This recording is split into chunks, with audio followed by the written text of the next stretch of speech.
Para pemirsa masyarakat Kabupaten Merauke, Provinsi Papua Selatan, kembali dengan saya Urbanus Sateki Absyolmen. Saat ini saya kembali lagi akan berbagi cerita menarik sekaligus mengucapkan selamat kepada salah satu orang tua yang ikut seleksi di Perkelan Kabupaten Merauke.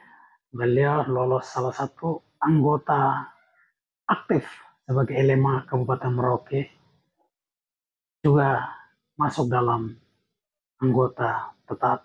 Dia nanti siap akan dilantik setelah proses selanjutnya. Dan saya berikan selamat buat Bapak Edi Mause, dengan tugas yang baru melalui proses yang begitu ketat dan begitu panjang, tahap demi tahap, sehingga puncaknya daftar nama keluar. Bapak Edi Mause terpilih sebagai anggota tetap untuk siap dilantik untuk menjalankan tugas amanah dari masyarakat akar rumput, yaitu masyarakat suku Marin dari Kondo sampai di Gul. Dan tugas ini bukan Bapak sendiri yang nanti jalan, tetapi kita siap untuk kawal Bapak ketika ada hal-hal yang perlu kita diskusikan, memberikan masukan. Ini hal untuk kita siap untuk bantu Bapak. Dan saudara pemirsa, saya juga mau berkisah tentang cerita Bapak Edi Mause ketika saya duduk bersama beliau sebagai orang tua, sebagai orang yang menurut saya, ya saya orangnya suka mendengarkan orang tua yang lebih umur dari saya. Saya suka untuk mendengarkan mereka punya cerita, dan saya selalu datang ketika tanpa undang juga, ketika saya punya inisiatif, punya kerinduan harus bertemu dengan orang-orang tua yang bersangkutan, saya pasti datang. Dan itu kebiasaan saya yang saya selalu lakukan. Saya tidak punya kepentingan dalam bentuk apapun, tetapi kalau saya merasa saya ingin datang ke orang tua ini untuk berbagi cerita, untuk mendengarkan, saya pasti datang. Dan hari ini saya akan berkisah tentang cerita seorang Bapak Edi Mause sebagai ketua LMA, setelah menjadi ketua LMA. Dan ini tidak semua saya cerita, tetapi saya coba mencerita tentang proses administrasi ketika Bapak Edi Mause menjadi ketua LMA Kabupaten Merauke. Saya boleh katakan luar biasa. Artinya begini, saya katakan luar biasa karena proses administrasi yang dilakukan beliau untuk legalitas LMA Kabupaten Merauke ini diakui tingkat kabupaten, tingkat akademisi, dan tingkat kementerian. Dan saya pikir tahap ini beliau lakukan. Dan beliau melibatkan semua orang. Beliau merasa di pihak akademik untuk mengkaji administrasi persiapan administrasi LMA Kabupaten Merauke, beliau mengundang.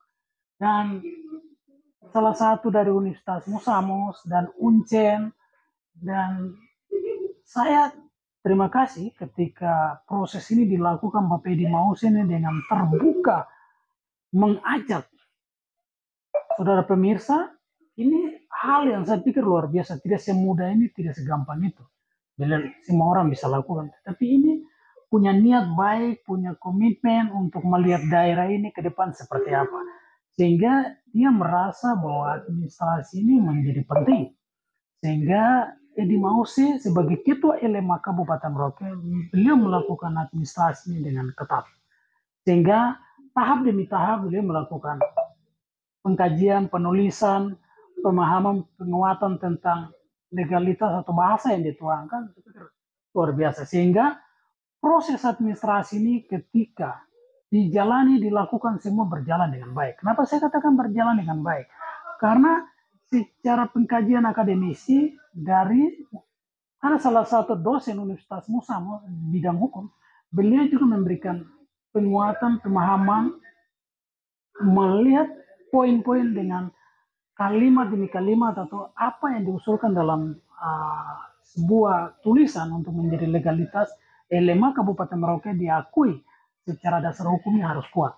Setelah itu beliau juga mengajak tokoh-tokoh masyarakat Marin, beliau merasa penting untuk mendapatkan sebuah cerita atau sebuah gagasan, komitmen untuk bagaimana kita berpikir tentang Marin ke depan.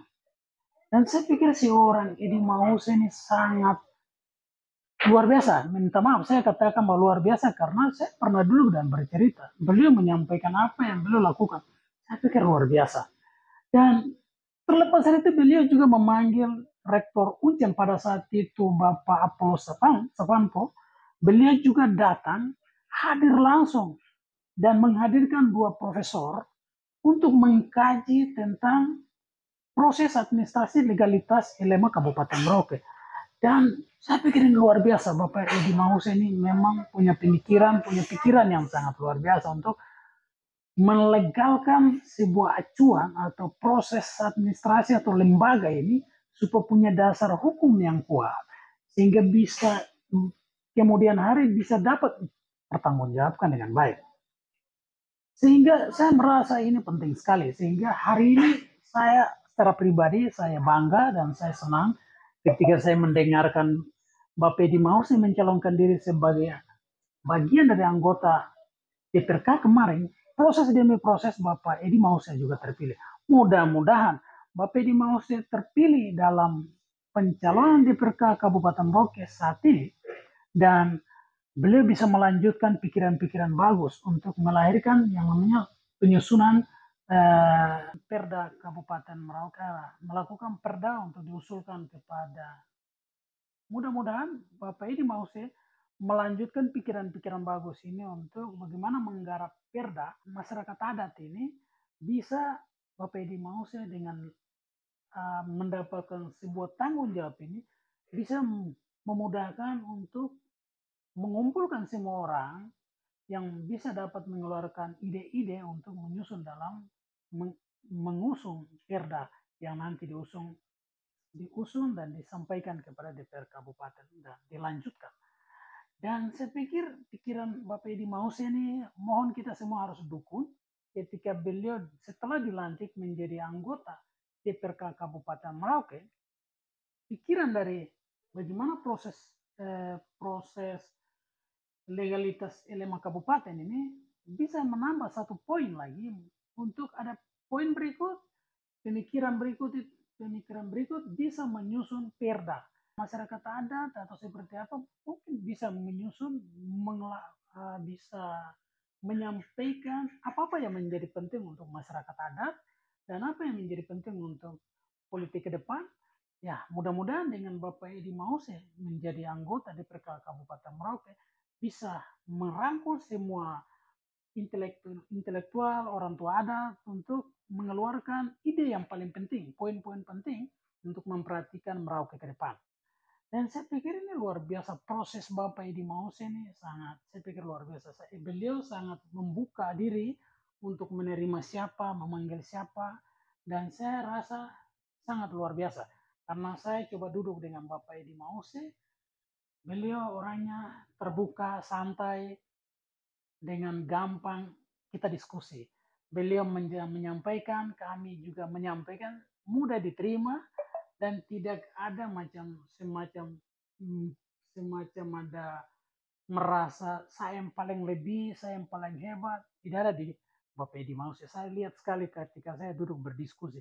Beliau dengan merasa tenang, nyaman ketika kita diskusi. Dan saya pikir ya hal-hal seperti begini mari. Kalau kita menjadi orang yang merasa kita kuasai atau kita merasa penting, kita tidak perlu menunjukkan kita ini siapa. Tetapi coba kita sama-sama membuka diri kita, sama-sama menerima, sama-sama berbicara apa yang menjadi penting. Ini paling penting sekali. Sehingga hari ini saya hadir karena saya melihat Bapak Edi Mause salah satu anggota tetap dalam daftar seleksi DPRK Kabupaten Merauke sehingga saya merasa ini penting sekali saya harus hadir menyampaikan sebuah cerita singkat tentang Bapak Edi Mause. Lebih jelas saya akan merapat ke Bapak Edi Mause untuk meminta Bapak Edi Mause untuk menyampaikan apa yang menjadi menarik atau menjadi penting menurut saya untuk ketika Bapak hari ini menjadi anggota DPRK terpilih, beliau harus menyampaikan statement. Saya pikir saudara pemirsa kalian tunggu saja. Dalam berapa waktu saya akan ketemu Bapak Edi Mause untuk Bapak Edi Mause harus menyampaikan apa yang menjadi kerinduan, proses demi proses hingga menjadi terpilih menjadi anggota DPRK, anggota tetap untuk siap dilantik, dan bagaimana proses menjadi seorang anggota seorang itu LMA, bagaimana membuka diri menerima siapa saja. Oke, Sobat Pemirsa, itu yang dapat saya bisa berbagi langsung dari Merauke, Provinsi Papua Selatan. Bye-bye.